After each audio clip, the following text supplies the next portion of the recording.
जैसा कि आप लोगों को पता है, ये कोविड-19 के कारण बहुत सारा चीज़ बहुत ज़्यादा वेस्ट हो चुका है। टाइम, पढ़ाई लिखाई, बिजनेस, हेल्थ, बहुत सारा चीज़ गया है। तो मैं ऑफलाइन क्लास बच्चों लोग को पढ़ाती हूँ, UPSC, BPSC and all other competitive exam का। तो मैं सोची घर बैठे मतलब कुछ बच्चों लोग को दे दूँ, इंट्रोडक्शन दे दूँ, कुछ पढ़ा दूँ, कुछ लिखा दूँ। तो मैं सोच रही थी कि आप लोग का भी बेनिफिट हो जाएगा और मुझे बोरिंग भी फील नहीं होगा। जैसे कि आप लोग जानते हैं, हमारे गवर्नमेंट जो होते हैं वो टाइम टू टाइम एग्ज़ाम ले लेते हैं, बट स्टडी नहीं हो पाया है। अब देख लीजिए 2020 का ही सिचुएशन देख लीजिए, पूरा का पूरा एग्ज़ाम टाइम टू टाइम हुआ है, बट किसी स्टूडेंट ने कभी पढ़ाई नहीं की, क्योंकि वो सबको उम्मीद था कि आप पढ़ेंगे, आप पढ़ेंगे, आप पढ़ेंगे, बट टाइम पे एग्ज़ाम हो गए। इसी सिचुएशन को देखते हुए हम लोग भी यही काम करेंगे, पढ़ाई को कंटिन्यू रखना है, हेल्थ पे भी ध्यान देना है और सेफ भी रहना है, क्योंकि जब हमारा कोविड-19 खत्म होगा तो फिर time to time exam start होगा, तो उसका प्रिपरेशन होना चाहिए। तो आज का मैं सोची कि आज कुछ टॉपिक लेकर के आपको इंट्रोडक्शन दे दूँ। तो आज का हमारा टॉपिक है इंट्रोडक्शन ऑफ बायोलॉजी। बायोलॉजी क्या है, बायोलॉजी टर्म किसने दिया, बायोलॉजी मीनिंग क्यों होता है, बायोलॉजी के अंदर क्या पढ़ते हैं, इन सभी चीज़ों के बारे में हम इंट्रोड्यूस करेंगे। तो चलिए स्टार्ट करते हैं कि बायोलॉजी क्या है। जैसे कि आप लोग जानते हैं कि बायो होता है, बायोलॉजी। बायोलॉजी टर्म किसने दिया या बायोलॉजी का मीनिंग क्या होता है? बायोलॉजी को हम हिंदी में बोलते हैं जीव विज्ञान, जीव विज्ञान बोलते हैं, जीव विज्ञान। मैं दोनों लैंग्वेज यूज़ करूँगी, इंग्लिश एंड हिंदी दोनों, और इंग्लिश भी साथ में यूज़ करूँगी। 3 लैंग्वेज हम लोग सीखेंगे। तो बायोलॉजी क्या होता है, बायोलॉजी टर्म किसने दिया? तो यहाँ पे देखिए 2 वर्ड एक दूसरे से अटैच है, बायो प्लस लॉजी। बायो का मतलब होता है लाइफ, लाइफ या हम बोल सकते हैं लिविंग। बायो का मतलब होता है लाइफ या लिविंग, और इसको हिंदी में बोलते हैं हम जीवन, जीवन बोलते हैं। एक्चुअली बायो टर्म्स जो है वो ग्रीक वर्ड है और इसको हिंदी में कन्वर्ट किया गया है लाइफ या लिविंग्स में। इसका मीनिंग हम निकालते हैं तो ये क्या होता है, बायोलॉजी मीन्स लाइफ या जीवन। तो इससे ये पता चल रहा है कि बायोलॉजी कहीं ना कहीं किसी न किसी रिलेटेड है, तो किससे, वो जीवन से या लाइफ से रिलेटेड, चाहे वो ह्यूमन्स हो, प्लांट्स हो, एनिमल्स हो, एनीथिंग्स हो, बट वो लिविंग होना चाहिए। और दूसरा वर्ड यहाँ पे मुझे लॉजी दिख रहा है। मैं एक बात बता दूँ आप लोगों को, लॉजी टर्म्स जो होता है ऑलवेज टू स्टडी के लिए किया जाता है, हमेशा अध्ययन के लिए किया जाता है। चाहे वो बायोलॉजी भी किसी भी वर्ड पे आप यूज़ करें, चाहे वो टेक्नोलॉजी हो गया, माइकोलॉजी हो गया, माइक्रोबायोलॉजी हो गया, या कुछ भी हो गया, जहाँ पे लॉजी टर्म होता है तो वहाँ पे हम टू स्टडी लगाते हैं। तो biology, bio is life, logy means क्या होता है, स्टडी। तो इसका मतलब होता है कि मुझे दिख रहा है कि इसका मतलब क्या होगा, जीवन का अध्ययन होता है। तो पूरा का पूरा सिनेरियो निकल के आता है कि बायोलॉजी का मतलब क्या होता है कि किसी भी लाइफ के बारे में स्टडी करना ही बायोलॉजी कहलाता है। तो ये हो गया आपका बायोलॉजी का मीनिंग। आप बात आती है कि मैम ये बायोलॉजी टर्म किसने दिया? तो ये टर्म दिया मैंने शब्द की बात की है, मैंने शब्द की बात की है, मैंने ये नहीं कहा कि खोजा है।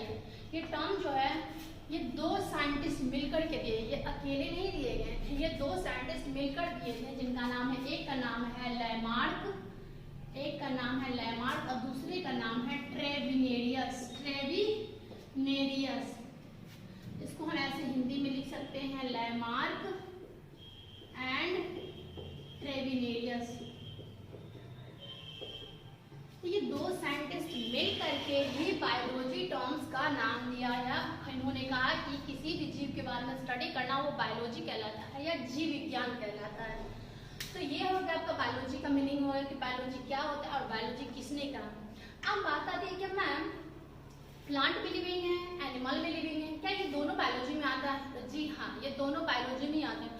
और बायोलॉजी को जो है बहुत सारे कैटेगरी में अलग अलग इसको डिवाइड किया गया है। जैसे प्लांट हो गया, जैसे एनिमल हो गया, जैसे बैक्टीरिया हो गया, जैसे माइक्रोफेज हो गया या माइक्रोबायोलॉजी हो गया, बहुत सारे जीवाणु हो गया। अभी ही आप सुन रहे हैं virus, corona virus. Corona virus क्या एक वायरस है, ये एक ही वायरस है, तो वो भी एक बायोलॉजी का ही पार्ट है। तो इसको ब्रांच है, बहुत सारे ब्रांच में इसको पार्ट अलग डाला गया। तो इसको मोर देन कितने ब्रांच में डाला गया है, इसको मोर देन 51 ब्रांच में डाला गया। कितने ब्रांच में डाला गया? 51। मैं जो पढ़ाती रहूँगी और बार बार बीच में जो क्वेश्चन करती हूँ, तो आप लोग जहाँ पे भी बैठे उसको रिपीट किया करें। इससे ये फायदा होगा कि आप जब रिकॉल करेंगे इसको तो आपके माइंड में, इसको माइंड के साथ साथ भी ये रिकॉल होगा तो आपको बाद में याद रहेगा। क्योंकि यहाँ पे जब मैं पढ़ाती हूँ बच्चे लोग को बार बार क्वेश्चन करती हूँ, उनको बार बार बताती हूँ, तो वो बार बार सामने में रिकॉल करता है। तो ये मोर देन 51 ब्रांच हो गया, लेकिन इसमें मेनली 3 ब्रांच रखा जाता है। कितनी ब्रांच रखा जाता है? मेनली 3 ब्रांच रखा जाता है। तो हम बोल सकते हैं कि बायोलॉजी को कितने कैटेगरी में डिवाइड किया गया है, तो मोर देन 51, बट मेनली जो होता है वो 3 ही होता है। अब 3 कौन कौन सा होता है, तो हम बात करते हैं फर्स्ट का। फर्स्ट को बोला जाता है जूलॉजी। क्या बोला जाता है? जूलॉजी, जिसको हम क्या बोलते हैं? इसको हम बोलते हैं जंतु बोलते हैं, जंतु विज्ञान बोलते हैं। ठीक है, तो आप लोग ये मत बोले तो मैम को हिंदी नहीं आती है कुछ, मुझे थोड़ा बहुत मतलब कंफ्यूजन हो जाती है। और दूसरा होता है मेरा, एक हो गया जूलॉजी और दूसरा होता है मेरा बॉटनी। क्या होता है? बॉटनी होता है दूसरा। इसको हम बोलते हैं वनस्पति। इसको क्या बोलते हैं? वनस्पति विज्ञान बोलते हैं। ठीक है, इसको क्या बोलते हैं? वनस्पति विज्ञान बोलते हैं। जहाँ पे आप बैठे हो वहाँ पे इसको रिकॉल करें प्लीज। और थर्ड होता है माइक्रोबायोलॉजी। क्या बोलते हैं हम? माइक्रोबायोलॉजी। थर्ड को क्या बोलते हैं? जिसको हिंदी में बोला जाता है सूक्ष्मदर्शी या सूक्ष्म जीव बोलते हैं, सूक्ष्म जीव बोलते हैं। तो ये बात निकल के आता है कि मैम ये बायोलॉजी तो एक ही है, इसको मोर देन 51 ब्रांच में डिवाइड किया गया, लेकिन इनको ही क्यों मेन माना गया? इनको क्यों मेन माना गया, मैं वन बाय वन आपको अच्छे से एक्सप्लेन करूंगी। तो पहले हम बात करते हैं जूलॉजी के बारे में। तो चलिए जूलॉजी के बारे में मैं यहाँ लिखती हूँ। तो जूलॉजी यहाँ पे हम लिखते हैं और थोड़ा सा जूलॉजी के बारे में जानते हैं। अब मैं बार बार हिंदी रिपीट नहीं करूँगी कि इसकी जंतु विज्ञान बोला जाता है, तो आपको थोड़ा सा माइंड में इसको रखना पड़ेगा। तो ये आप जो भी है लिख लीजिए हिंदी में। तो जूलॉजी, आप देखिए कि जू का मतलब क्या होता है? आप लोगों ने जाना होगा, जब हम कहीं भी जाते हैं घूमने के लिए तो जू में जाते हैं। तो जू में क्या होता है? जू में क्या होता है? जू में चिड़िया होता है। तो इसको हम क्या बोल सकते हैं? चिड़िया बोल सकते हैं, या एनिमल्स बोल सकते हैं। जो हमारा मतलब एनिमल्स चिड़िया वगैरह जितने भी रहते हैं वो जू में रहता है। तो जाहिर सी बात है कि इसको हम क्या बोल सकते हैं? ये जूलॉजी है। तो जू का मतलब तो चिड़िया है, मतलब क्या होगा? ये एनिमल के बारे में स्टडी करता है, तो हम क्या बोलेंगे? To study about animal is known as zoology. Zoology के बारे में, सॉरी एनिमल्स के बारे में ही अध्ययन करना ही क्या कहलाता है? जूलॉजी बोलते हैं या जंतु विज्ञान बोलते हैं। ठीक है, तो इसको तोड़िए। जू का मतलब क्या होता है? जू में चिड़ियाघर या एनिमल्स के बारे में हम बोलते हैं। एनिमल्स, लॉजी तो मैंने बताया था पहले ही कि लॉजी मीन्स क्या होता है? टू स्टडी होता है। तो दोनों का जब मैं मिला दूंगी तो यहाँ पे क्या हो जाएगा? टू स्टडी हो जाएगा। तो स्टडी, तो दोनों को हम क्या बोल सकते हैं? To study about animals is known as zoology. तो यहाँ से बात आई कि मैम जूलॉजी में तो एनिमल में तो ह्यूमन्स बींग्स भी आता है, तो ह्यूमन्स बींग्स कहाँ जाएंगे? यहाँ पे। तो ह्यूमन्स बींग्स एंड एनिमल्स के जो कैरेक्टर होते हैं वो 51% या 50 मोर देन 50 मतलब उसमें उसका जो कैरेक्टर होता है वो ये मिलता जुलता है एक दूसरे से। तो जब आप लोग मतलब जब बायोलॉजी पढ़ेंगे उसके अंदर डिटेल में जाएंगे तो एक आता है एनिमेलिया। क्या आता है? एनिमेलिया आता है। एनिमेलिया का मतलब होता है कि एनिमल्स के बारे में स्टडी करना या एनिमल के बारे में बताना। तो एक फेज होता है, ये फेज अगर आपको समझ में नहीं आने क्या होता है, ये जब आप बायोलॉजी का पूरा मतलब डिटेल में पढ़ेंगे तो उनमें मतलब हर कैटेगरी को अलग अलग कास्ट को, जैसे मान लीजिए कि हमारा कास्ट होता है, कोई ऊपर कास्ट होता है, कोई लोअर कास्ट होता है, कोई उससे भी लोअर होता है, तो सबको अलग अलग कैटेगरी में रखा गया है। तो उसी तरीके से एनिमल्स को भी अलग कैटेगरी में रखा गया है, इसीलिए जूलॉजी भी एनिमल्स के साथ साथ आ जाता है इसमें। ठीक है, तो आप बताइए मुझे क्या होता है? जूलॉजी मीन्स क्या होता है? To study about animal is known as zoology. चलिए फिर एक बार हम थोड़ा सा देख लेते हैं बायोलॉजी की खोज। बायोलॉजी का टर्म्स किसने दिया था? लेमार्क्स एंड ट्रेवेनर्स ने दिया था। बायोलॉजी का मीनिंग क्या होता है? लिविंग या लाइफ होता है या जीवन होता है। हम जीवन के बारे में स्टडी करना, जीवन क्या है, उसमें क्या होना चाहिए, क्या नहीं होना चाहिए, इन सब के बारे में बोलते हैं, तो उसको बायोलॉजी बोलते हैं। बायोलॉजी के कितने सारे ब्रांच होते हैं? मोर देन 51 होते हैं। मेनली कौन से होते हैं? 3 होते हैं, जूलॉजी, बॉटनी एंड माइक्रो या माइक्रोबायोलॉजी, ये 3 होते हैं। अब बात आता है मैम ये बॉटनी क्या है? तो जैसे कि एनिमल्स एंड ह्यूमंस अलग हो गया तो बात आता है बॉटनी। हिंदी में देखिए इसका क्या लिखा? वनस्पति। वन का मतलब क्या होता है? जंगल, पेड़ पौधे होते हैं। तो यहाँ से निकल के क्या आएगा? बॉटनी का मतलब क्या निकल के आएगा? यहाँ पे बॉटनी से ही निकल के आ रहा है कि ये क्या होगा? प्लांट के बारे में बोला है। किसके बारे में बोला है? प्लांट के बारे में बोला। बॉटनी का हिंदी मैंने बता दिया वनस्पति होता है। Study about plant is known as botany. Botany plant के बारे में या पौधे के बारे में, पेड़ पौधे के बारे में स्टडी करना या अध्ययन करना ही क्या कहलाता है? बॉटनी कहलाता है। चलिए मैम, मुझे समझ में आ गया कि ये जूलॉजी के बारे में, एनिमल्स के बारे में हो गया, बॉटनी प्लांट के बारे में हो गया। तो ये माइक्रोबायोलॉजी क्या होता है? माइक्रोबायोलॉजी की हम पढ़ रहे हैं, आखिर इसमें क्या है? बाकी मॉडल तो यहाँ देखिए इसके मीनिंग में ही छुपा हुआ। माइक्रो का मतलब क्या होता है? बहुत छोटी छोटी चीज, बहुत छोटी चीज, इतना छोटा चीज जिसको हम नेक्ड आई से नहीं देख सकते, मीन्स अपने नग्न आंखों से या खुले आंखों से नहीं देख सकते। इनको देखने के लिए हमको माइक्रोस्कोप की जरूरत होती है। तो माइक्रो का ही मतलब क्या होता है? सूक्ष्म होता है, बहुत छोटा होता है। इससे जाहिर से पता चल रहा है कि जितने भी छोटे जीव होता है, चाहे वो बैक्टीरिया हो गया, वायरस हो गया, फंगी हो गया, प्रोटोजोआ हो गया, ये सारे मतलब नाम हैं जीवों के। तो जब मैं आपको बायोलॉजी का पूरा इंट्रोडक्शन के बाद जब मैं आपको 1 by 1 क्लास लेती हूँ यहाँ, तो मैं पूरा डिटेल में बताती हूँ। तो अभी तो पूरा मैं बताऊँगी तो कम से कम 20-25 घंटे इसमें इंट्रोडक्शन दिया जाता है, तो ये इसका कंप्लीट होता, वरना नहीं होता है। तो ये माइक्रोबायोलॉजी में समझ गए। तो इसमें हम बोल सकते हैं to study about all the living smallest and, या स्मॉलेस्ट की जगह हम ये भी बोल सकते हैं माइक्रोब्स। तो study about microbes is known as microbiology. बहुत छोटे छोटे जीवों के बारे में स्टडी करना ही क्या कहलाता है? माइक्रोबायोलॉजी ही कहलाता है। अब बात आती है मैम ये माइक्रोबायोलॉजी कहलाता है, इनके बारे में किसी ने तो बताया होगा, कोई तो होंगे जो मुझे बताए, जैसे कि बायोलॉजी के बारे में बताया, लैमार्क एंड ट्रिवेडियस ने बताया कि हाँ ये होता है। उसी तरीके से ये किसी ने किसी तो बताया होगा, खुद तो मुझे मालूम तो नहीं हुआ। तो हाँ, इनके बारे में भी बहुत सारे साइंटिस्ट आए, बहुत सारे लोग आए, बताए 1 by 1 इनके स्टडी किए, बहुत सारे स्टडी किए, फिर बताया गया। तो 1 नंबर पे मैं बताती हूँ कि ये जूलॉजी जो है, जूलॉजी के बारे में पहली बार किसने बताया था? तो पहली बार हमारे जो फादर ऑफ बायोलॉजी हैं उन्होंने ही बताया। तो फादर ऑफ बायोलॉजी कौन है? आप लोग बताइए मुझे, कमेंट सेक्शन में बताइए मुझे फादर ऑफ बायोलॉजी कौन है। मैं बताती हूँ कि जूलॉजी के फादर जो है एरिस्टोटल है, जिसको हिंदी में हम अरस्तु बोलते हैं। क्या बोलते हैं हम? अरस्तु बोलते हैं, एरिस्टोटल है। तो एरिस्टोटल जी ने क्या कहा? इन्होंने क्या किया? बहुत सारे एनिमल्स, बहुत सारे जीवाणु के बारे में स्टडी किया, लेकिन उन्होंने क्या किया? प्लांट को छोड़ दिया, प्लांट को पीछे छोड़ दिया, उन्होंने एनिमल्स पे फोकस करना स्टार्ट किया। तो इन्होंने क्या किया? मोर देन 500 बुक लिखी। कितने बुक लिखी? मोर 500 बुक लिखी। और इन बुक में, और इन बुक के अंदर ही 500 जो एनिमल्स होते हैं, उन एनिमल्स पे स्टडी किया इन्होंने। बहुत सारे बुक लिखे हैं, बहुत सारे एनिमल के बारे में उन्होंने स्टडी किया और स्टडी करके बताया कि ये सारे के सारे एक जैसे कैरेक्टर हैं, इन सबका कैरेक्टर मिलता है और ये जूलॉजी ही पार्ट होगा इसका, इसीलिए जूलॉजी को माना गया। तो इसीलिए हम बोल सकते हैं फादर इनको, किसको बोल सकते हैं हम? फादर कौन है? जूलॉजी का फादर कौन है? एरिस्टोटल है। कौन है?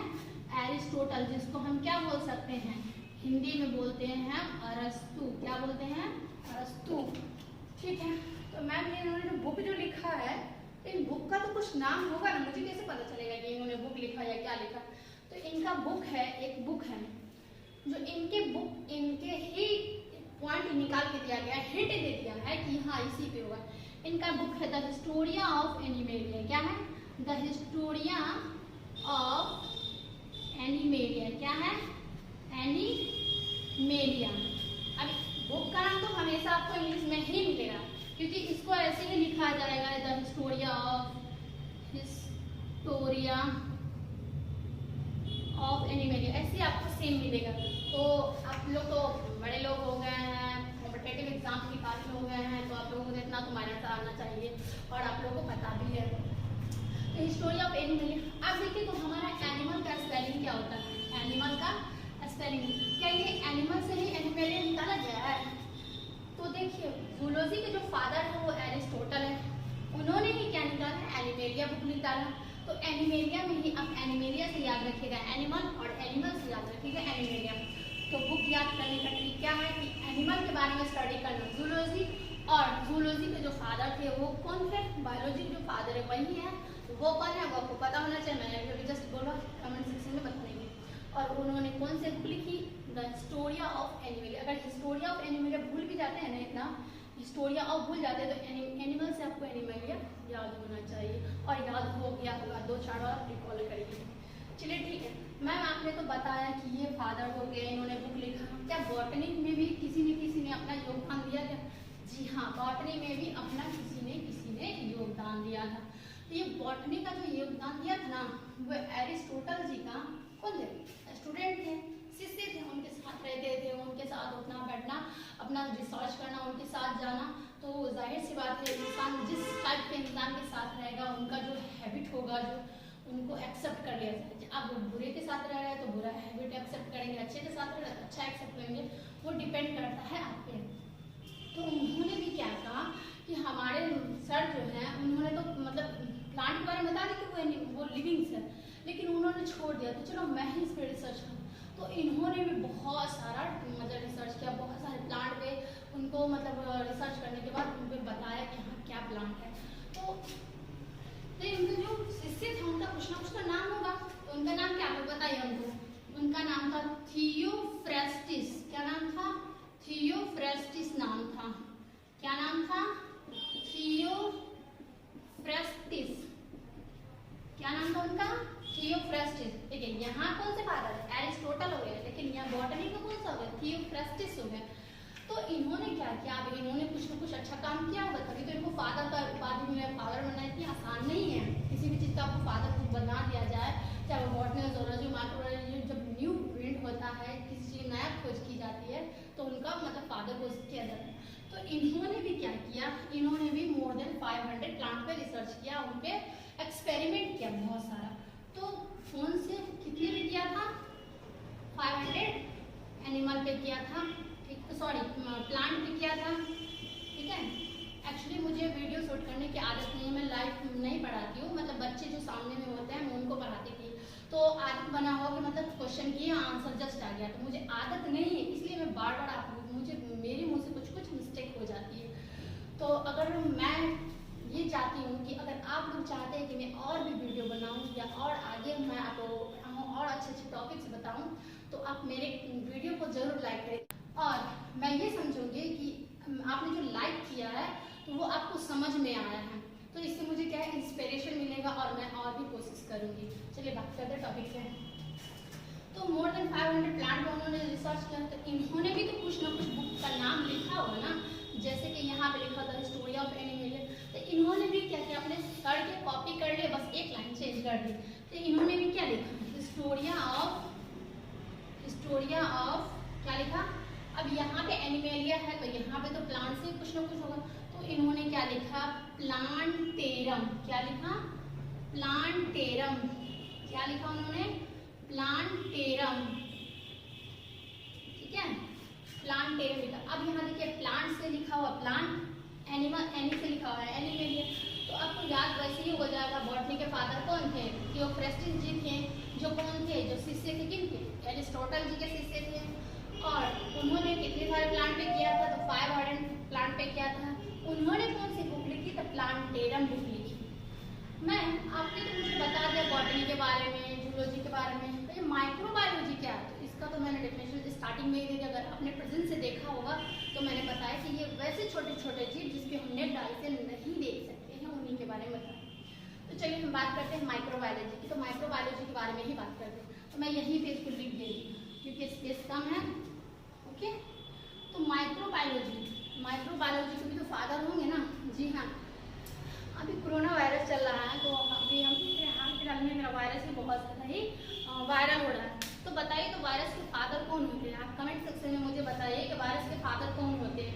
किसने वायरस के बारे में बताया कि हाँ वायरस होता है लेकिन होता नहीं होता? किसने बताया? उनके बारे में आप नाम लिख कर बताइए। चलिए मैं बताती हूँ माइक्रोबायोलॉजी के बारे में। तो माइक्रोबायोलॉजी के फादर कौन थे? माइक्रोबायोलॉजी के फादर थे एंटोनी। कौन थे? एंटोनी ल्यूवेनहॉक। कौन थे? एंटोनी ल्यूवेनहॉक। अब साइंटिस्ट के नाम तो हिंदी इंग्लिश दोनों में एक ही होगा, नाम तो नाम ही होता है, चाहे राम को RAM राम लिखे या राम लिखे, बात एक ही होती है। एंटोनी ल्यूवेनहॉक। क्या मैम इन्होंने भी बुक लिखा? हाँ बुक लिखी थी, बट इस यहाँ पे नहीं लिखी थी, इनके बारे में नहीं लिखी थी, बस उन्होंने बता दिया था। इन्होंने पहली बार बैक्टीरिया की खोज, किसकी खोज की थी? बैक्टीरिया की खोज की। तो उन्होंने बताया कि बैक्टीरिया जो है वो एक माइक्रोबायोलॉजी है, माइक्रो लिविंग है, बहुत छोटी है जिनको हमने डायरेक्ट नहीं देख सकते हैं।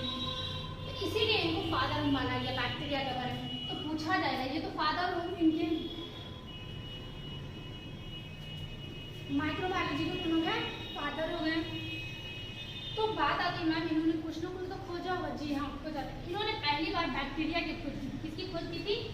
बैक्टीरिया की। इन्होंने बैक्टीरिया की खोज की थी। बैक्टीरिया की खोज कैसे की थी? बैक्टीरिया की खोज इन्होंने कैसे की थी? इन्होंने की थी मिट्टी में। जब वो मतलब नहा रहे थे तो उनके नाखून में फंस गया था मिट्टी, तो उनको अजीब टाइप का फील हुआ, तो उन्होंने माइक्रोस्कोप पे देखा तो देखा बैक्टीरिया चली। बैक्टीरिया के साथ उन्होंने किसकी खोज की थी? उन्होंने प्रोटोजोआ की भी खोज कर दी थी। किसकी खोज कर दी थी? प्रोटोजोआ की भी खोज कर दी थी। ब्लड जानते हैं ना, ब्लड, रेड ब्लड की भी खोज कर दी थी। बहुत सारी की खोज की थी। मैं यहाँ पे कितना बताऊँ, बस एक इंट्रोडक्शन दे रही हूँ कि बायोलॉजी क्या है, बायोलॉजी के बारे में क्या होता है। तो बात आती है मैम जूलॉजी के फादर एरिस्टोटल हो गए, बॉटनी के थियोफ्रास्टस हो गए, माइक्रोबायोलॉजी के एंटोनी ल्यूवन हो गए। तो बायोलॉजी के फादर कौन है? तो बायोलॉजी के फादर जो है एरिस्टोटल को ही माना गया। किसको माना गया? एरिस्टोटल को ही माना गया। क्यों माना गया? क्यों माना गया? कोई बता सकते हैं हमको? बताइए तो क्यों माना गया? मैं ही बता देती हूँ। इसलिए माना गया कि बॉटनी पे रिसर्च करना या उनसे एक्सपेरिमेंट करना कोई बड़ी बात नहीं थी। उस टाइम की बात है, मतलब उन लोगों के लिए, हम लोगों के लिए तो बहुत बड़ी बात है। तो उन्होंने क्या किया था, ये सारे प्लांट एक जैसे होते हैं, सारे कैरेक्टर एक जैसे, तो बस थोड़ा बहुत डिफरेंट होता है। लेकिन एनिमल हो गया, ह्यूमंस बींग्स हो गए, उनमें चाहे वो देखिए बहुत सारे जानवर होते हैं, एनिमल्स का अलग अलग कैरेक्टर होता है। तो इन्होंने बहुत ज़्यादा ही इन पे मेहनत किया, बहुत ज़्यादा मेहनत किया। इसीलिए इनको मेहनत इतना किए हैं कि इनको फादर ऑफ बायोलॉजी कहा गया है। ठीक है, फादर ऑफ बायोलॉजी किनको कहा गया है? एरिस्टोटल। चलो एक बार मैं रिविजन कर देती हूँ। बायोलॉजी टर्म्स किसने दिया है? लैमार्क एंड ट्रेविनर्स ने। बायोलॉजी, बायो का मतलब क्या होता है? लाइफ या लिविंग होता है। Logy means to study about होता है, जिसके बारे में स्टडी करते हैं। उसके बाद ये शब्द किसने दिया? मैंने बता दिया। इनको कितने भागों में डिवाइड किया गया, कितनी ब्रांचों में इसको डिवाइड किया गया? तो मोर देन 51 ब्रांच में किया गया। कौन कौन से? बहुत सारे हैं, जैसे एग्रीकल्चर हो गया, माइक्रोब्स का हो गया, बहुत सारा होता है। जैसे मेनली 3 होता है हमारे कॉम्पिटेटिव एग्जाम में, ये मेनली 3 ही आते हैं। जितना भी आप पढ़े, जो भी एग्जाम है, चाहे वो यूपीएससी होगा, बीपीएससी हो गया एंड ऑल अदर एग्जाम हो गया, उनमें मेनली जिसमें से आपको 80% ये जूलॉजी से आता है। 80% जूलॉजी से आता, सॉरी हाँ जूलॉजी से आता है, 12% इससे आता है और 3% इससे आता है। तो आप अंदाजा लगा लीजिए कि ये कितना वास्ट है। तभी तो इनको फादर माना गया था, इतना मेहनत करने के बावजूद भी। तो आप समझ सकते हैं कि कितना वास्ट है ये। तो 80% यहाँ से आता है, 12% यहाँ से आता है और 3% यहाँ से आता है एंड 5% अदर मतलब एग्रीकल्चर वगैरह जितने भी होते हैं वो आ जाता है। तो चलिए हम बात करते हैं, इन सब के बारे में बता दिए हैं। फादर कौन है हमारे? बॉटनी के फादर कौन है? जोलॉजी के फादर कौन है? माइक्रोब्स के फादर कौन है? मैं जो बोल रही हूँ ना क्वेश्चन फादर कौन है, तो आपको आंसर देना है कि ये भले आप देख के आंसर दे या अपने कॉपी में नोट्स करके आंसर दे या कहीं से भी आंसर दे, लेकिन आपको रिकॉल करना, जरूरी नहीं कि कमेंट सेक्शन में आपको लिखना, रिकॉल करना है आपको साथ साथ। चलिए हो गया। अब बात आती है मैम, तो इसका कुछ ना कुछ तो डिफिनेशन होगा ना। तो एक ही लाइन हम बोल सकते हैं, जीवों के बारे में अध्ययन करना ही क्या कहलाता है? बायोलॉजी कहलाता है। To study about in which study living known as biology. ठीक है, चलिए मैम ये तो हो गया कि हाँ ठीक है बायोलॉजी हो गया, बायोलॉजी इतने भाव। हम समझे कैसे कि कोई भी चीज लिविंग्स है? कोई बता सकता है कि कोई भी चीज लिविंग्स क्यों हम बोलते हैं? क्या ये मार्कर है मेरे सामने, क्या ये लिविंग्स है? मैं तो लिविंग्स हूँ, मैं बोल रही हूँ लिविंग्स हूँ। मेरे सामने पोडियम रखा है, क्या वो लिविंग्स है? नहीं। मैं बताऊंगी इसका डिफरेंस क्या होता है। तो चलिए मैं बात करती हूँ आपके बारे में, इसका डिफरेंस क्या होता है। मैं इसको इंग्लिश कर देती हूँ। तो बताइए आप लोग कि जितने भी कैरेक्टर होते हैं लिविंग्स के क्या होते हैं। चलिए मैं बताती हूँ। क्या आप जो जीवित हैं या लाइव है, तो क्या आप सांस लेते हैं? सांस लेते हैं कि नहीं लेते हैं? बताइए। तो इनको हिंदी में हम क्या बोलते हैं? श्वसन। क्या बोलते हैं? श्वसन। मेरे हिंदी का आपको ध्यान मत दीजिएगा, ठीक है? श्वसन, रेस्पिरेशन। पहला कैरेक्टर ये होता है कि हम सांस लेते हैं। क्या करते हैं? सांस लेते हैं। पहला कैरेक्टर मेरा ये हो गया कि हम सांस लेते हैं। ठीक है, मुझे जिंदा रहने के लिए सांस की जरूरत है और उससे भी ज्यादा जरूरत है कि हम सांस ले रहे हैं तो क्यों ले रहे हैं, तो क्यों ले रहे हैं। और जब हम रेस्पिरेशन जब सांस लेते हैं तो हमारा जो ऑक्सीजन जाता है वो किस चीज के साथ जाता है, इसके बारे में आप कमेंट सेक्शन में बताएं। जो सांस जो मेरे अंदर जाता है, इनहेल करता है, वो किसके थ्रू जाता है? दूसरा होता है हम सांस लेते हैं, दूसरा होता है मुझे सांस लेने के बाद मुझे खाना खाना होता है, खाना खाने के लिए एनर्जी चाहिए जीवित रहने के लिए, तभी तो हम कुछ काम करेंगे। आप लोगों ने फिजिक्स में पढ़ा होगा कि किसी भी कार्य करने की क्षमता को क्या बोलते हैं? ऊर्जा बोलते हैं। या ऊर्जा क्यों लेते हैं? तो कहाँ से लेते हैं? खाना खाने से। वो और बात है कि किस किस कैटेगरी में हमारे बॉडी में मिलता है। कुछ एनर्जी हमारे पार्ट में भी बनते हैं, बॉडी पार्ट में भी बनते हैं, कुछ हम बाहर से भी स्टोर करते हैं। तो दूसरा होता है न्यूट्रिशन। क्या होता है? न्यूट्रिशन ये होता है। क्या होता है? न्यूट्रिशन, जिसको हम पोषण बोलते हैं। क्या बोलते हैं? पोषण बोलते हैं। ये पोषण क्या है? रेस्पिरेशन तो समझ में आ गया कि सांस लेने के प्रोसेस को हम रेस्पिरेशन बोलते हैं, लेकिन न्यूट्रिशन क्या होता है? जिस तरीके से सांस लेने के प्रोसेस को हम न्यूट्रिशन बोलते हैं, ठीक उसी तरह खाना खाने के प्रोसेस को हम क्या बोलते हैं? न्यूट्रिशन बोलते हैं। Intake of food is known as nutrition. Nutrition किसको बोलते हैं? हम जो खाना खाते हैं उसकी प्रोसेस को हम न्यूट्रिशन बोलते हैं। और न्यूट्रिशन के अंदर में बहुत सारे पार्ट्स होते हैं, बहुत सारे प्रोसेस होते हैं, बहुत सारे रूल रेगुलेशन होते हैं, वो आपको बायोलॉजी में पढ़ना है। तीसरा होता है कि हम खाना खाते हैं, खाना हमें एनर्जी कैसे मिलेगा? हम तो बड़े बड़े मॉलिक्यूल्स खाते हैं, बड़े बड़े पार्टिकल्स खाते हैं, कॉम्प्लेक्स फूड खाते हैं, तो छोटा कैसे होगा? तो उसको खाने के लिए डाइजेशन की जरूरत है, पाचन की जरूरत है। वो पाचन क्यों हो, कैसे होगा, कहाँ होगा? तो ये जब हम खाना खाते हैं तो हम क्या करते हैं? हमारा खाना क्या होता है? डाइजेशन होता है। क्या होता है? डाइजेशन होता है। क्या होता है? डाइजेशन, जिसको हम क्या बोलते हैं? पाचन बोलते हैं। पहला कैरेक्टर हो गया आपको रेस्पिरेशन, दूसरा हो गया खाना खाने के प्रोसेस, तीसरा हो गया खाना पचने के प्रोसेस। तो यहाँ बात आती है ना, हमने रेस्पिरेशन किया, न्यूट्रिशन किया और डाइजेशन भी कर लिया, खाना भी पच गया, मुझे एनर्जी भी मिल गई। क्या हमारे बॉडी में कुछ हार्मफुल एलिमेंट बनते हैं? हार्मफुल पदार्थ बनते हैं? खराब पदार्थ बनते हैं? बिल्कुल बनते हैं। जैसे कि आपने देखा होगा कि प्लांट हो गया या ह्यूमंस हो गया या कोई भी हो, उनके बॉडी में हार्मफुल एलिमेंट होते हैं। हमारे बॉडी में जो स्वेट आते हैं, अभी मेरे फेस पे आपको स्वेट दिख रहे होंगे, वो निकलते हैं, वो क्या हार्मफुल एलिमेंट होता है। यूरिन एक्सक्रीट आउट करते हैं, वो क्या हो गया? हार्मफुल एलिमेंट हो गया। चाहे वो प्लांट के बारे में बोले या कुछ भी, प्लांट क्या करते हैं? प्लांट क्या करते हैं? लेटिक्स निकालते हैं। लेटिक्स समझते हैं क्या होता है? वो जो प्लांट के जो गोंद होते हैं ना, व्हाइट व्हाइट जो निकलता रहता है, वो उन्हीं को लेटिक्स बोलते हैं हम। और वो लेटिक्स क्या होता है? वो हार्मफुल एलिमेंट होता है प्लांट के लिए। सुबह में जाके देखिएगा तो प्लांट की पत्ती पे क्या होगा, लीफ पे क्या होता है? स्वेट रहता है, पसीना रहता है, या उसको ओस बोलते हैं, वो रहता है, वो भी हार्मफुल होते हैं। तो उसी तरीके से हार्मफुल भी तो होगा हमारे बॉडी में, तो उसको हम क्या करते हैं? एक्सक्रीट आउट करते हैं। क्या करते हैं? हम एक्सक्रीशन करते हैं। क्या करते हैं? एक्सक्रीशन करते हैं। एक्सक्रीशन का मतलब क्या होता है? उत्सर्जन होता है। क्या होता है? उत्सर्जन होता है। क्या होता है? उत्सर्जन होता है। एक्सक्रीशन करते हैं, एक्सक्रीशन करते हैं, एक्सक्रीट आउट करते हैं, एक्सक्रीशन करते हैं। ठीक है, मैंने रेस्पिरेशन लिया, मैंने खाना खाया, मैंने डाइजेशन किया, मैंने एक्सक्रीशन किया।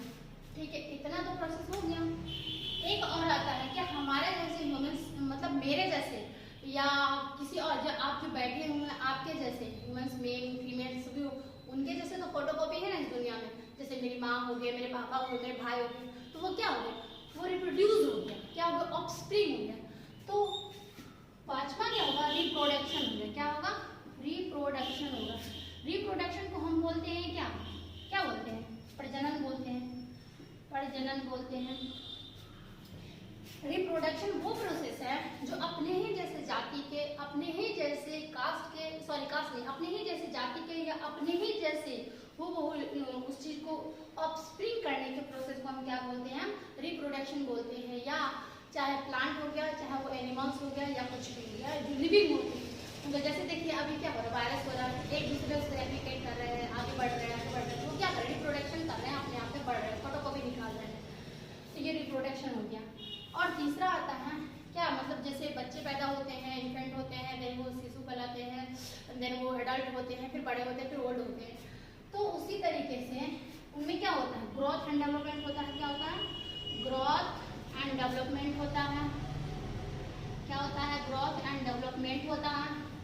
क्या होता है? डेवलपमेंट होता है, जिसको हम क्या बोलते हैं? वृद्धि बोलते हैं। क्या बोलते हैं हम? वृद्धि बोलते हैं, मतलब बढ़ना। जब वो बच्चे पैदा होते हैं तो वो क्या होता है? धीरे धीरे धीरे धीरे बड़े हो जाते हैं, बड़े हो जाते हैं। तो ये हो गया। ठीक है, ये हो गया, डेवलपमेंट हो गया। इतनी सारी कैरेक्टर जिस चीज में होती है वो लिविंग्स होती हैं। क्या मेरे सामने जो पोडियम रखा हो वो क्या हम उनको लिविंग्स बोल सकते हैं? नहीं बोल सकते। क्यों नहीं बोल सकते? ना वो रेस्पिरेशन कर सकता है, ना न्यूट्रिशन लेता है, ना डाइजेशन होता है, ना एक्सक्रीशन होता है, ना बिल्कुल कुछ भी नहीं होता है। लेकिन हम किसी भी ह्यूमंस के बारे में बोले या एनिमल्स के बारे में बोले तो वो क्या होता है? जो सांस लेता हो, जो चलता हो, जो खाना खाता हो, जो एक दूसरे से मूविंग करता हो, जो नहीं भी चलता हो वो भी लिविंग। नहीं चलने वाला क्या होता है? प्लांट होता है, जो एक ही जगह फिक्स होता है। अब बात आती है मैम कि ये क्या सारे प्लांट्स में भी ये सब होते हैं? बिल्कुल होते हैं। क्या रेस्पिरेशन होता है? बिल्कुल होता है। न्यूट्रिशन होता है? बिल्कुल होता है। एक्सक्रीशन होता है? बिल्कुल होता है। रिप्रोडक्शन होता है, ग्रोथ एंड डेवलपमेंट होता है। सारे के सारे कैरेक्टर ह्यूमंस बीइंग से मिलते हैं, लेकिन एक कैरेक्टर नहीं मिलते। कौन सा नहीं मिलते हैं? वो आप लोग बताइए। वो डाइजेशन नहीं मिलते हैं। क्यों नहीं मिलते हैं? क्या हमको बता सकते कोई भी? चलिए ठीक है, मैं ही बता देती हूँ। इसलिए नहीं मिलते हैं कि हम जो खाना खाते हैं वो बड़े पार्टिकल खाते हैं, बड़े बड़े मॉलिक्यूल्स खाते हैं, बड़े बड़े पीस खाते हैं, बड़े बड़े पार्ट खाते हैं। जैसे आपने रोटी खाया तो क्या हमारा सिर्फ इतना छोटा है कि हम उसको नेट से देख ही नहीं सकते? बिल्कुल ही नहीं देख सकते। तो उनके पास एनर्जी, उसके पास एनर्जी जाने के लिए क्या चाहिए? बहुत छोटा होना चाहिए, उसी के हिसाब से होना चाहिए। उसको क्या करते हैं? डाइजेशन होता है। लेकिन प्लांट क्या करता है? अपना फोटोसिंथेसिस डायरेक्ट कर लेता है, तो उसको डाइजेशन करने की प्रोसेस होता ही नहीं है, वो डायरेक्ट कंज्यूम कर लेता है अपना एनर्जी। इसीलिए प्लांट में क्या नहीं होता है? डाइजेशन की प्रोसेस नहीं होता है। अभी कुछ दिन पहले एनटीपीसी में के एग्जाम में पूछा हुआ था कि प्लांट के अंदर ये 4 ऑप्शन दिए थे, न्यूट्रिशन दिया था, रिप्रोडक्शन दिया था, ग्रोथ दिया था और ये दिया था। ये नहीं था। पूछा गया था इनमें से कौन सा नहीं है, इनमें से कौन सा प्लांट के कैरेक्टर नहीं है? तो डाइजेशन है। और मैंने जो बायोलॉजी का इंट्रोडक्शन आपको दिया ना, उसमें से 6 क्वेश्चन आ चुके हैं। एक आया था फादर ऑफ बॉटनी, एक आया था फादर ऑफ बॉटनी बुक, एक आया था जूलॉजी के बारे में। मतलब बहुत सारे क्वेश्चन आप दिए होंगे एग्जाम, तो आपको पता ही होगा। मुझे उतना याद नहीं है, लेकिन मैंने पढ़ा था, मुझे याद है। चलिए ये बात हो गई, रेस्पिरेशन, न्यूट्रिशन, ये सब हो गया। अब बात करते हैं हम आपके स्टडी के बारे में। तो स्टडी के बारे में थोड़ा फोकस करिए और मेरे बताइए कि कैसे हम आप लोगों के लिए क्या कर सकते हैं। मैंने सोचा कि ये कोरोना वायरस में भी मैं आप लोगों की हेल्प करूं, और मेरे क्या बोलूँ, कुछ शब्द ही नहीं है बोलने के लिए। ये जो लॉकडाउन लगा है तो किसी का माइंड कुछ काम नहीं कर रहा है, लेकिन हेल्थ पे ध्यान देना है। क्योंकि अगर मान लीजिए ऐसा तो नहीं है, ऊपर वाला नहीं करे कभी जिंदगी में हमेशा के लिए ऐसा रहे या दोबारा मोमेंट हमको देखना पड़े, लेकिन आप लोग कोशिश करिएगा कि घर में सेफ रहे और स्टडी करते रहे। और मेरे वीडियो को लाइक करके मुझे बताइए कि हाँ आपको मेरा पढ़ाई पसंद आया या अच्छा लगा। इससे मैं इंस्पायर होंगी और इंस्पायर होकर मैं अगेन इस पे वीडियो बनाने की कोशिश करूँगी। चलिए, थैंक यू।